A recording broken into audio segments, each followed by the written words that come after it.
Hello mga ka-afam! Hi! It's me, Mami Jolie! Mga ka-afam, malapit ka na bang magkaroon o di kaya katatapos lang ng iyong buwan ng dalaw or menstruation?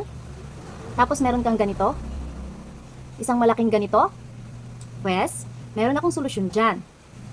Unang advice ko, huwag mo itong pipisain o di kaya titirisin gamit ang iyong mga kuko dahil magkaka-infection ito. At saka, magkakaroon ng butas yung mukha mo, magkakaroon ng mga butas-butas. So, ang gagawin mo, kasi minsan makati kasi ang pimple na yan, kahit nag-iisa lang yan, so ang gagawin mo, kumuha ka ng alcohol at saka bulak. Maliit lang na bulak. Kagaya nito, tapos alcohol kahit anong brand. Alcohol kahit anong brand. Tapos lagyan mo ito ng alcohol. Ganyan. Tapos saka mo tapat dyan sa may pimple mo. Subok ko na ito, lagi ko itong ginagawa. Tuwing may pimple ako, hindi ko talaga yan pinipisa o tinitiris. Nilalagyan ko lang ng alcohol para matuyo siya. Tapos, mga 3 to 5 minutes mo lang siya ilagay dyan, saka mo siya aalisin.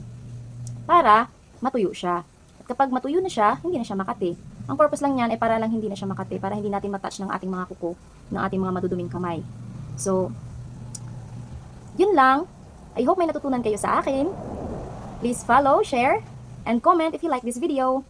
Maraming salamat, ingat, and God bless mga ka-afam. Bye!